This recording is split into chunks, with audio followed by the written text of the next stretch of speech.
For the last couple of years, the Tide of Iron has been the Ameritrash offer for those who wanted to play Ameritrash games and still wanted to play a game about World War II. Usually you had to choose. If you wanted to play about something about World War II, it had to be a serious war game or a very light war-themed game, but without the bits and pieces and the general traits of Ameritrash games. And if you wanted to play an Ameritrash game, very often it had to be aliens, monsters, and things like that. Tide of Iron tried to bridge the gap, and they did that originally for Fantasy Flight Games. The game came out a couple of years ago in a huge box, like one of those boxes you could kill a person with. And I used to own the game in that version. I played it quite a while, I enjoyed it, and I do not know why, for some reason, I sold it or I traded it away. And after a while I thought, but I don't know, maybe I would like to have some Tide of Iron in my collection. I remembered fondly all of the times that I played the game. So as I was planning to reacquire a copy, and I was wondering, oh, shipping costs are gonna kill me. Turns out that actually there's a new edition which comes out in a smaller box, smaller but not any lighter. This box contains the same amount of stuff of the old one. It is just packed to the brim. It's very hard to put everything in here, back in here, and then still be able to fit the lid. This is a new edition of Tide of Iron, published by 1A Games. It is called Tide of Iron Next Wave.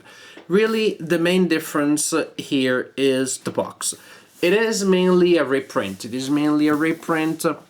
I haven't had a copy of the old Tide of Iron with me in quite a while, so some things I may not remember correctly, but after seeing what's in the box here and playing this version and reading this rulebook, pretty much it seems to me the same exact game. It doesn't seem to me that there was any relevant change, not even in the design of the bits, in the design of the maps, which is neither a good nor a bad thing per se. I didn't own the old version anymore. Now I have a version with a box that I can carry around a little more easily. Still not so much because it's super heavy, but at least I can fit it in the trunk of my car.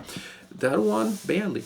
So, if you wanted to own a copy of the old edition, or you like the old edition and you lost your copy, maybe you had never played it, well, there is a way of having access to that core system of rules and ideas, and even to bits and pieces that are very, very similar, if not exactly the same as the old ones. The rulebook itself says that the main difference in this edition is that they laid out the rules a little bit better, a little more intuitively. I do remember having a hard time learning the original Tide of Iron and making a ton of mistakes the first couple of times that I played the game. This time I didn't have any mistake. I didn't make any mistake as far as I know, or at least I didn't have any problem relearning the game from rereading the rulebook. But the fact that I had played the game quite a while back in the day, of course, simplified things for me. So I do not know if objectively the manual is so much more intuitive, or in my case, the fact that I knew the game already biased me positively towards it. Anyways, let me show you how Tide of Iron Next Wave plays, which is pretty much Tide of Iron, the old style, the old thing.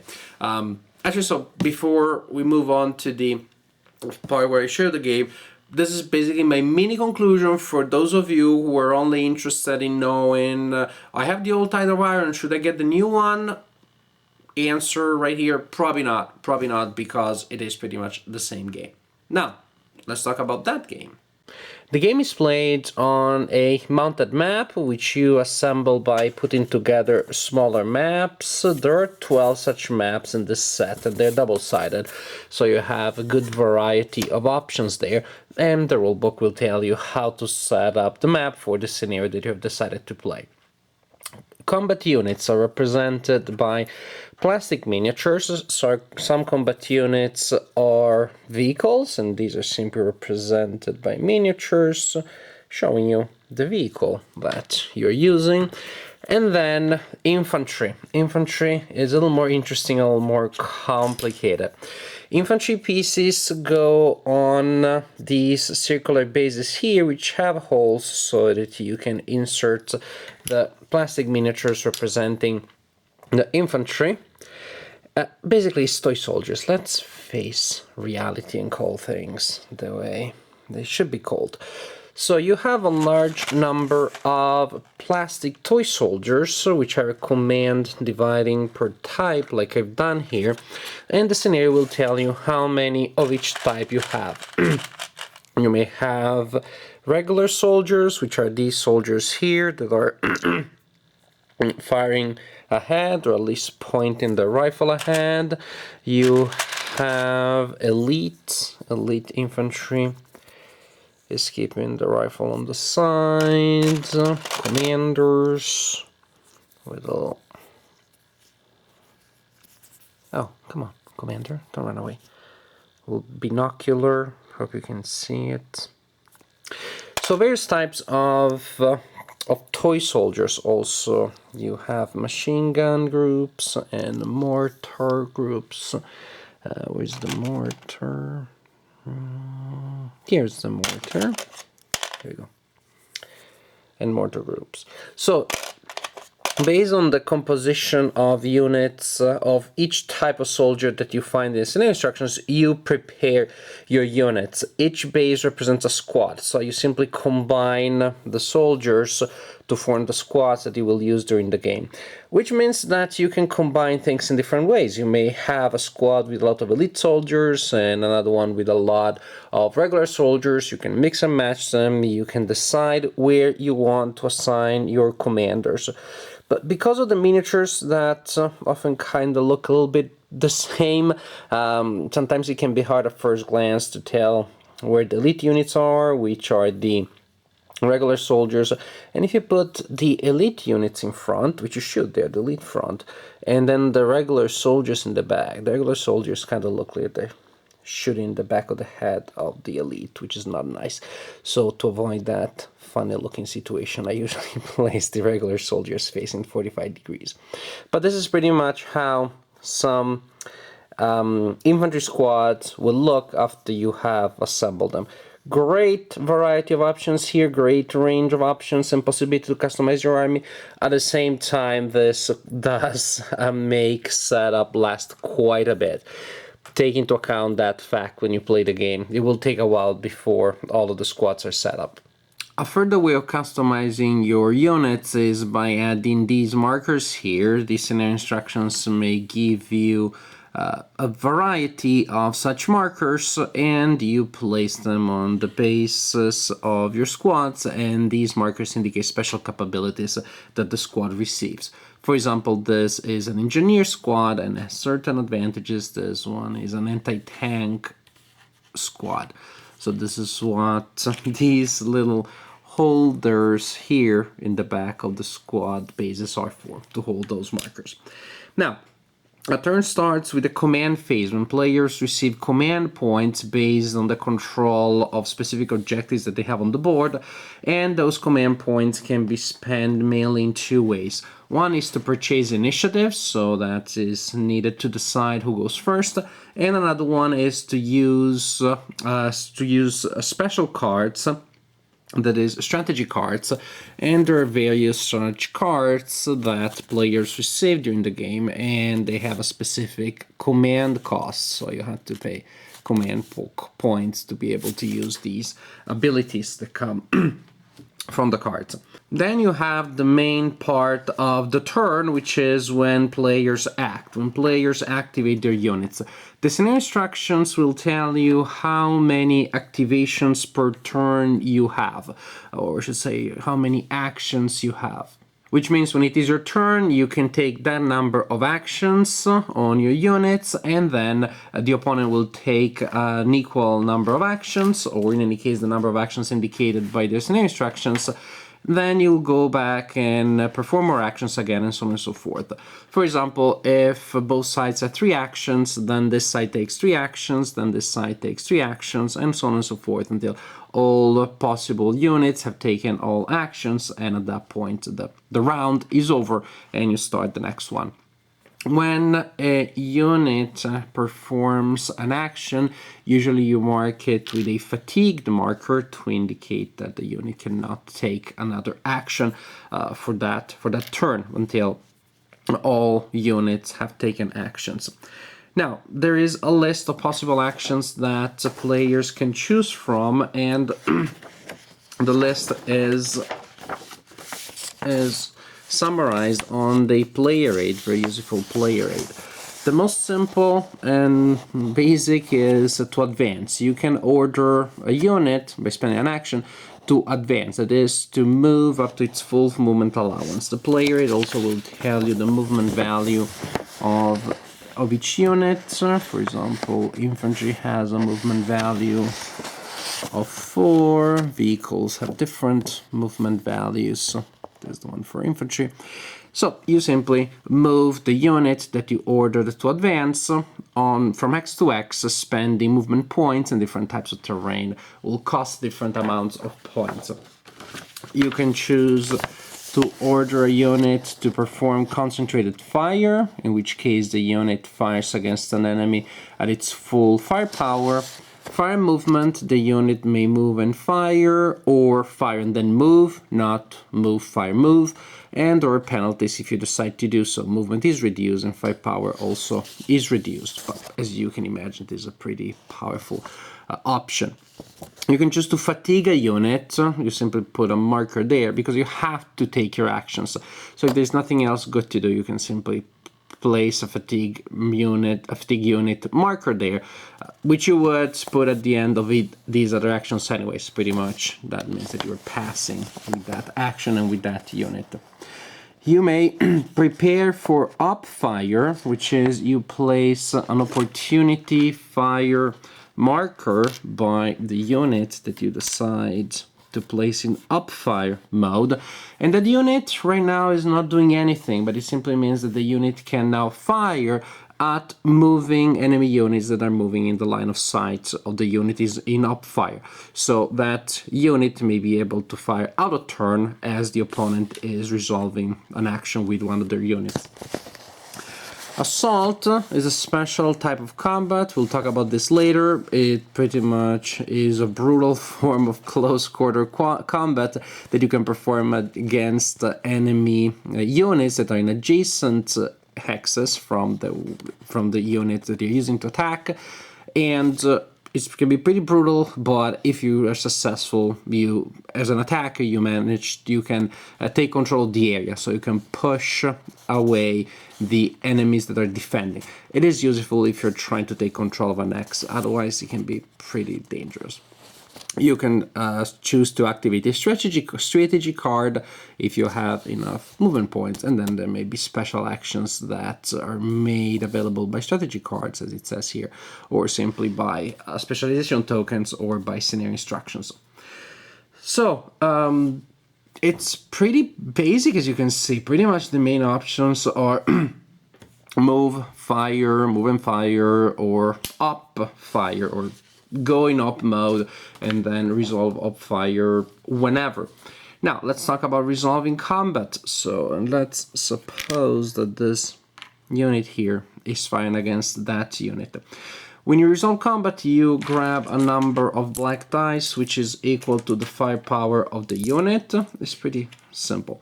And the opponent gets a number of dice which will be equal to the cover, if the terrain of the unit gives the unit any cover. If it's a vehicle, it may also have armor. And then you simply roll the dice. The number to hit for the attacker, the number to hit that you're trying to roll, is based on the range. If you're attacking an adjacent target, then you hit on a 4, 5, or 6. If your range is higher than 1, but not higher than your regular range, then the number to hit is 5 or 6. And again, the player aid tells you what the range is. For infantry, for regular infantry, the range is 4, which means range between 2 and 4 is regular range, you hit on a 5 or 6. Range which is higher than regular range, but not higher than twice that range, in this case that would be 8, then the number to hit is a 6. Farther than that, then you simply cannot fire, the target is out of range. So you roll your dice, and based on that you'll determine a certain number of hits, and the opponent may be able to roll defense dice. Each success on the defense die is a hit which is annulled, and successes on defense dice are 5 or 6s. Then you simply remove enemy pieces if you attack to kill, if it's a normal attack. There's also the option to launch a suppressing attack against infantry, which simply you have to declare before you roll the dice. The procedure to resolve combat is the same, it is just that the damage is taken differently. If you're launching a normal attack, you're simply killing people, so you remove miniatures from the base of the unit that you targeted. If you launch a suppressing attack, hits result in demoralization, so you will place markers to indicate that the opponent is pinned or disrupted.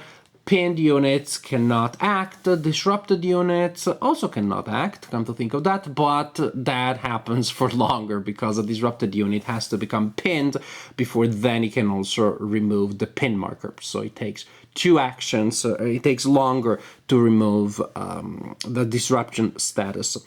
And if you also may be able to simply route an enemy unit as the enemy unit with a suppressing attack. Suppressing attacks can also be very powerful if you are trying to mess with the movement of the opponent, because you could use suppressive fire using opportunity fire, so you're firing against an opponent that is moving, and if you manage to pin the opponent, then the remaining movement of the opponent is cancelled. This is the basic idea. There are other wrinkles to it. For example, you have heavy weapons, you have machine guns that may fire multiple times in opportunity fire. They do not receive a fatigue marker. You have area attacks, for example, the ones coming from mortars, so that would be that one. Well, first, boom, they have like an arc, so they do not need to have a line of sight to the target as long as there's another fresh unit that has a line of sight. So basically they're radioing the coordinates and that unit is firing.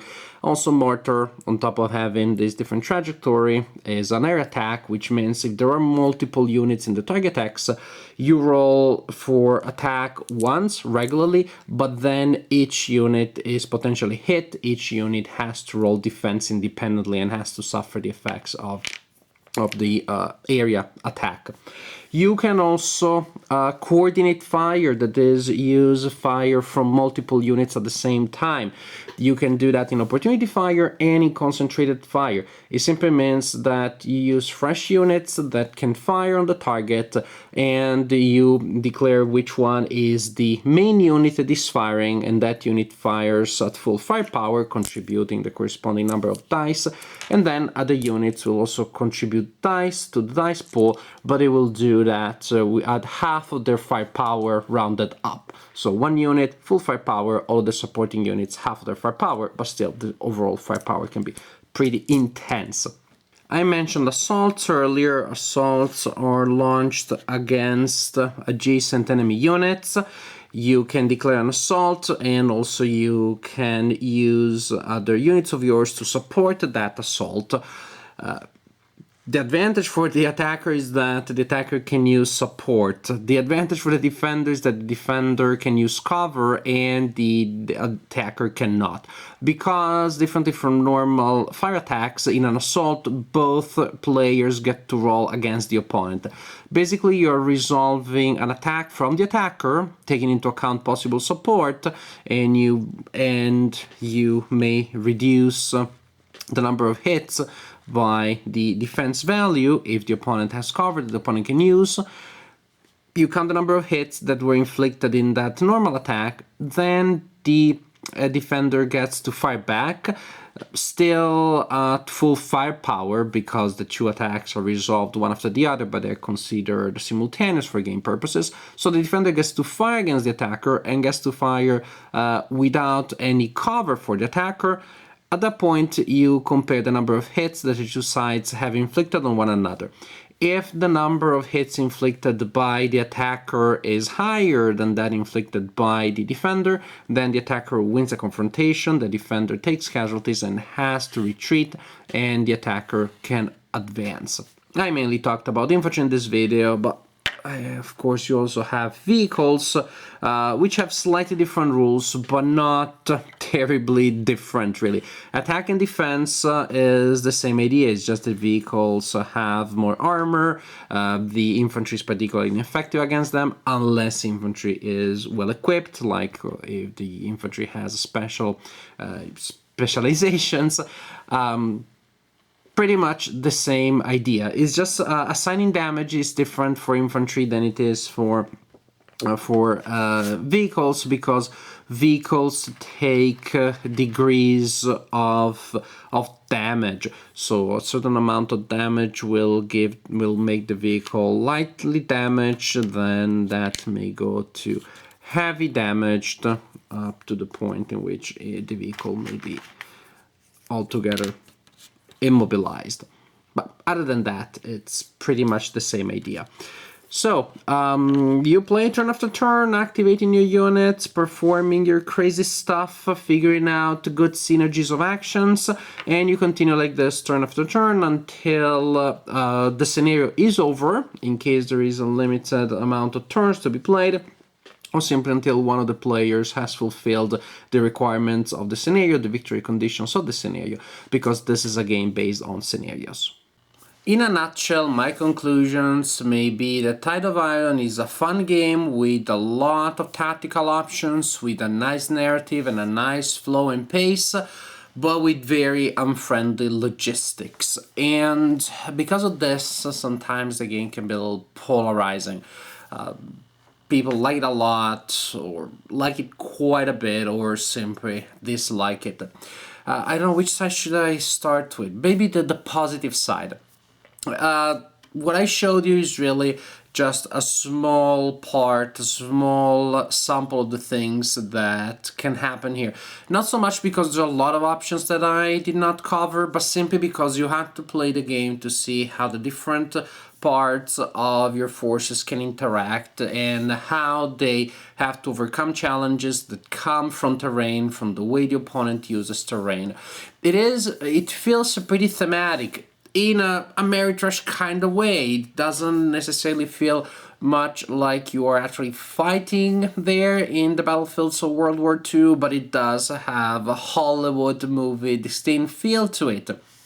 Because stuff blows up and heroic actions take place, being bold and taking risks can be rewarded.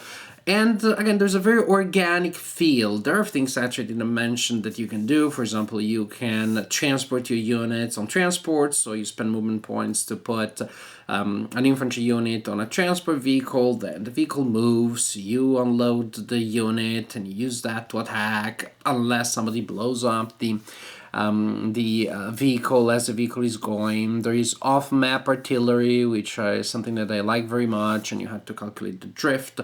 There is detail, but mainly it is about over-the-top action. You have this sense, again, very Hollywoodian, of a large screen filled with actions, with different things that happen at the same time. And opportunity fire increases that precisely because both players are involved at all times, because you do not have to wait for your opponent to take his entire turn, which, by the way, his entire turn is a sequence of 3 actions usually, so even if you had to sit through that, it wouldn't take forever. On top of that, it's already a short turn and you are involved because you want to see what happens. Of course, you're following the action and you can interact by firing against the opponent. Additional choices is going to be combined fire, individual fire. Lots of options, lots of tactical opportunities. For a game that is overall simple, I think this is still a game that offers some depth and definitely some real fun, some exciting action. On the downside, logistically, the game is a pain in the neck to set up. Selecting all of the units, putting together the map, and then putting together the units on the bases takes a long time.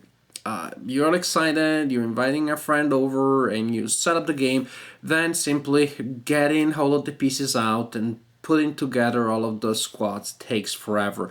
Especially if you're just explaining the game to a new player, then a new player will want to also figure out how should I combine this, should I put the commander with this unit or that other unit. It's a pain. One of the ways I've resolved this is simply when I play Title of Iron with somebody else, usually I set up the game at my place the night before, everything is ready. I even prepared the squads, both sides at the best of my possibilities, and then I tell the opponent to choose one of the two sides to make sure that I made them as balanced as I could. And at that point, the opponent retweaks things, but still that saves a huge amount of time. It takes time for me, but I'll listen to a book, I watch a movie while I'm setting up the game. I don't know, maybe making it sound worse than it is, but to me that's really a big minus in the game. Another thing is that the game can be very unforgiving.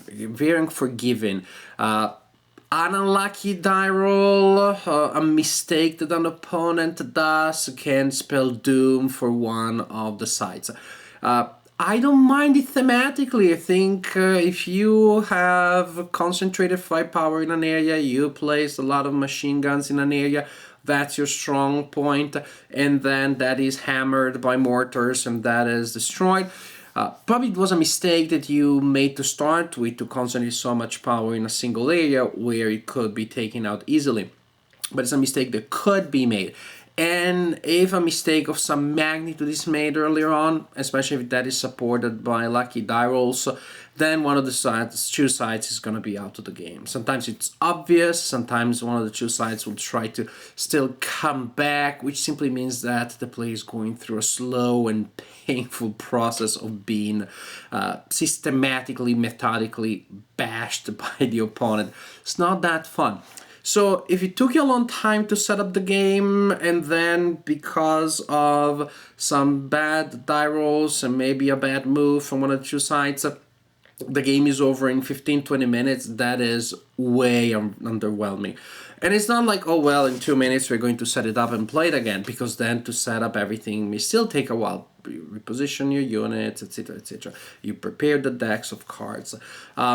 So I can be a little unforgiving. I played the game in solitaire a lot. Actually, this is one of the games that taught me how to play war games in solitaire. In the old version, this is one of the first games that I thought, what would happen if I tried to play both sides to the best of my possibility? And I had a lot of fun doing this. Probably, I'll go on records here saying that I prefer playing Tide of Iron in solitaire, and I think that may be the way it should be played, or at least I would say a way that if you play it, you have all of the good sides, all of the good aspects of the intense action, and the downsides are minimal, because if one of the two sides that you're playing by yourself loses early, then that's a good lesson that you learned, and you don't feel bad about it. The downtime, that one is the same really, but at least you do not have to sit through the opponent preparing all of their squads if you have already decided what to do with your pieces. So there are things about it that can be unfriendly. In a sense, probably Ameritrash players, regular players of Ameritrash, are already familiar with these things. For example, there can be luck, and there are a million bits and pieces that you need to put together and to assemble and to organize in a certain way. So Ameritrash players may be less sensitive than other kinds of player to this, but this is an aspect of the game. The game looks beautiful, and yes, you're playing with toy soldiers, but it is a group of toy soldiers that behave in ways that are interesting. It's much better to play with toy soldiers in this fashion here than it is when you're a kid and people are just making up the rules. And I hit you. No, I didn't, because I dodged behind the rock. No, but the rock was...